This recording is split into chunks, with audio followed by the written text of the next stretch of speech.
Welcome to the Whole Counsel Podcast. I'm John Snyder, and with me again is Acey Floyd, and we're looking at the doctrine of union with Christ. It is a vital union, like a branch to the vine. It is a union of love, like a husband and wife. It is spiritual and mysterious or mystical, but it is the context of the application of all the grace of God in redemption. This is how all of this becomes ours, either objectively ours, the work of God for us, regardless of our ups and downs, or the work of God in us, subjectively ours.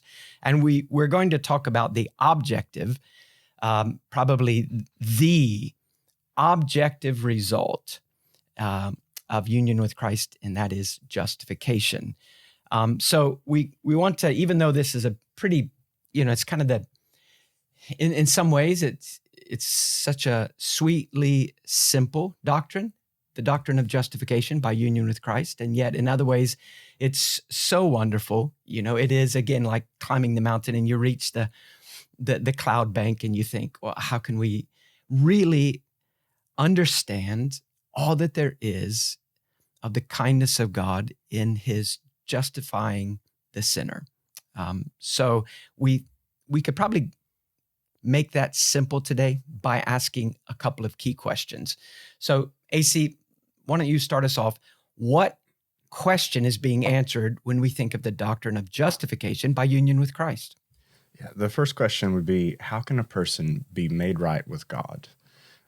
And when I think of that question, the first place in the scriptures that come to my mind is Job chapter 25, when Job's friends come to him. They begin to try to counsel him. Mm-hmm. And in Job 25, Bildad the Shuhite begins to speak of God and his righteousness to Job. And this is what he writes: "Dominion and fear are with God.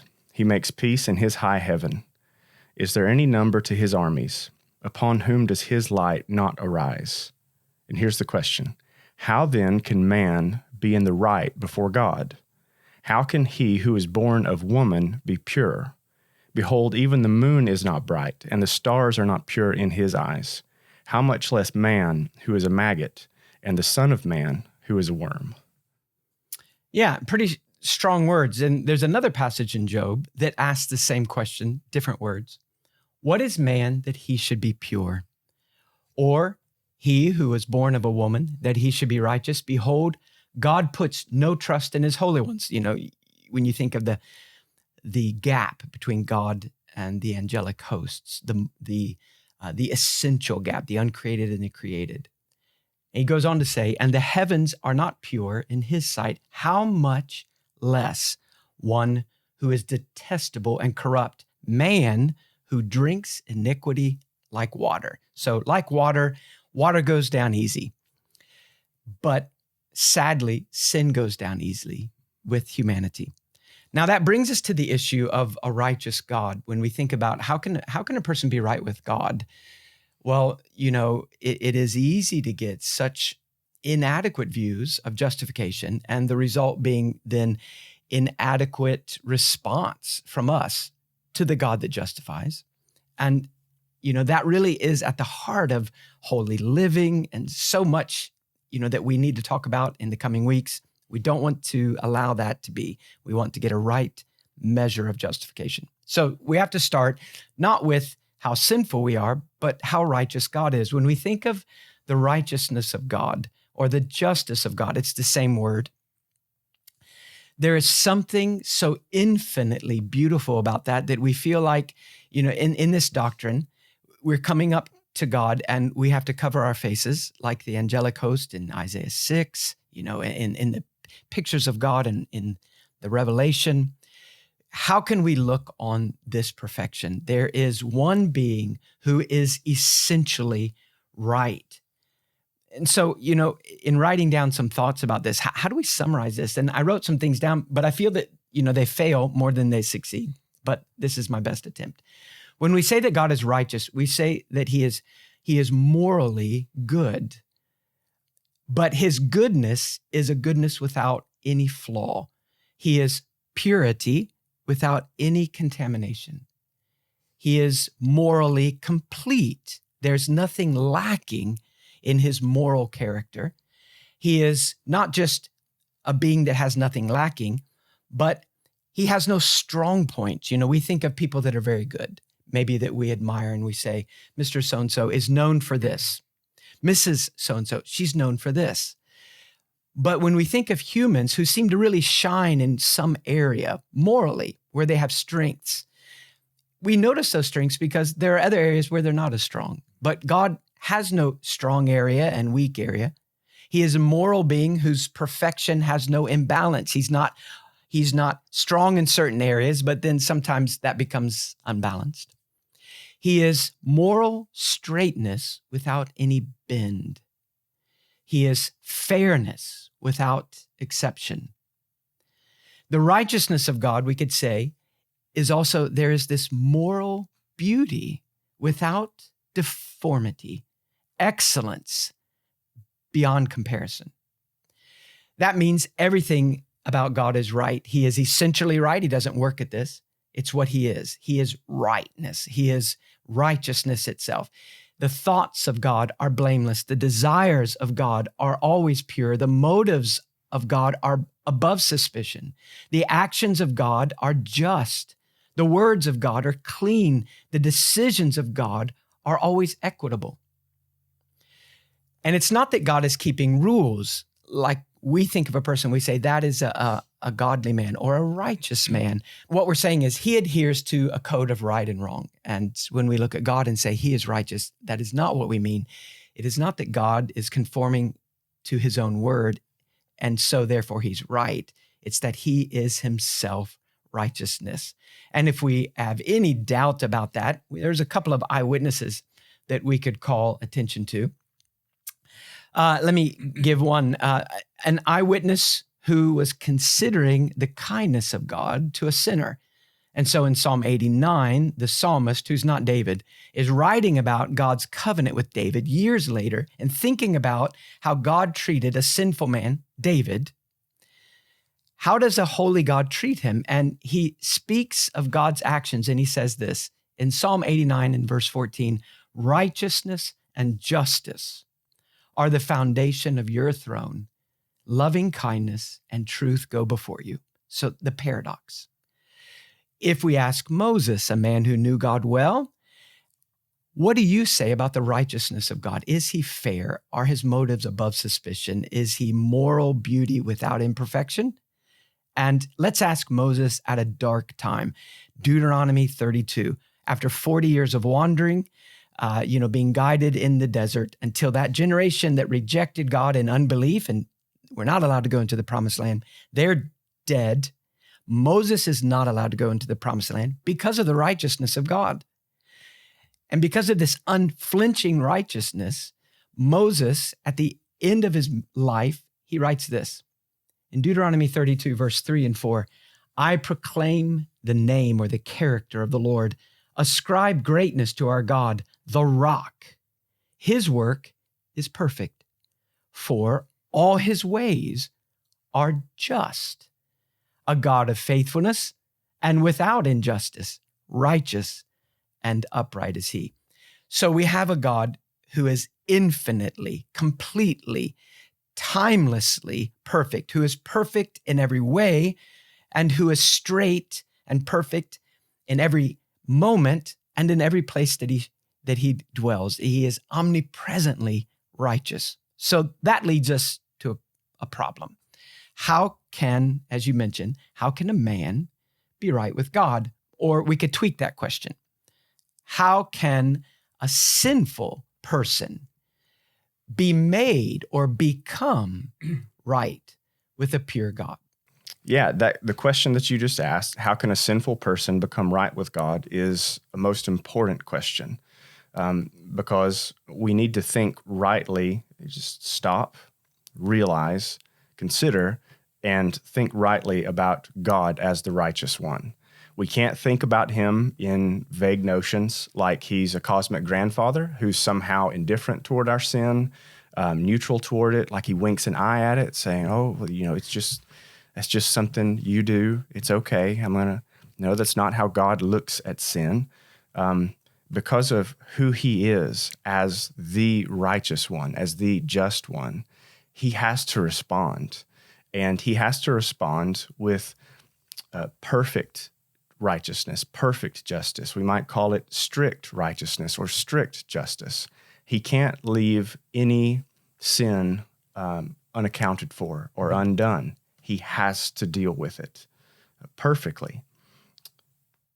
Yeah, and if we think of justification as flowing out of kind of a vague, our vague sense that God is such a good God, and we think of morally good, not necessarily in the sense of righteous, but in our culture, the goodness of God tends to be primarily focused on benevolent. He's a kind, good, loving, gentle, forgiving God. And so God is so kind and loving and gentle that somehow he will declare sinners to be right with him.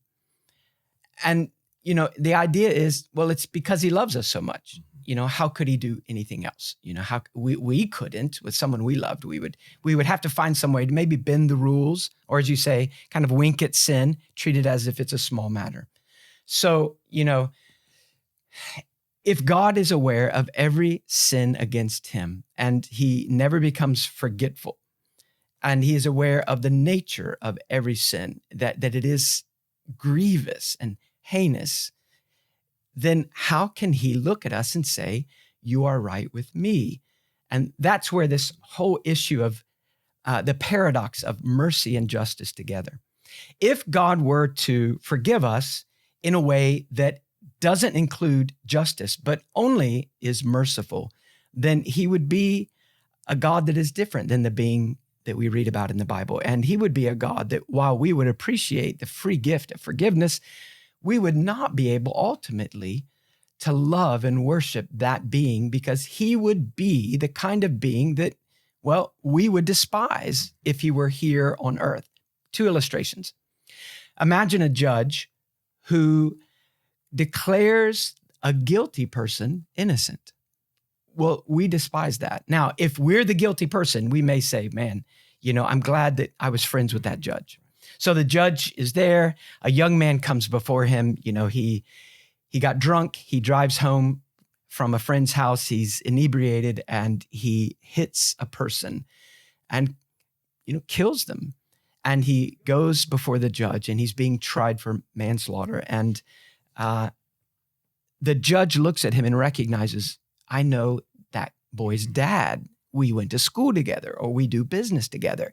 It's a prominent family in a small town. And so the judge kind of bends the rules and lets the young man off with a slap on the wrist. The next man that comes, another young man, similar scene, he stands before the judge, but he comes from a family that perhaps is poor, and the judge has never met his parents, has no friendship with this boy's family, and he throws the book at him.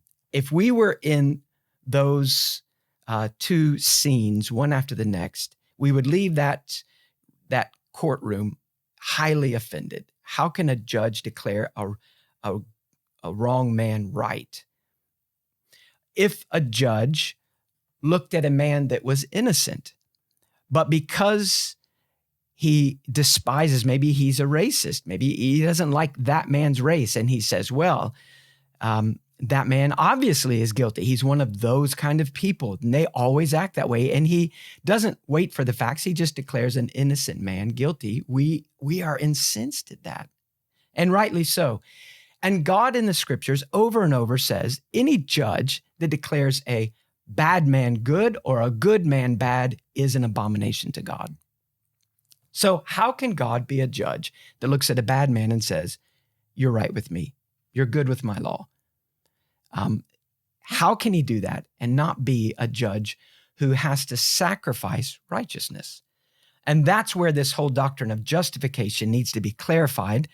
Paul knows that. Paul speaks about it in Romans 3. And we're going to look at next week how that is connected to union with Christ. But let's just clarify this word justify as it's used in Scripture, or justification? In thinking about justification, the first thing that we need to think about is what justification does not do.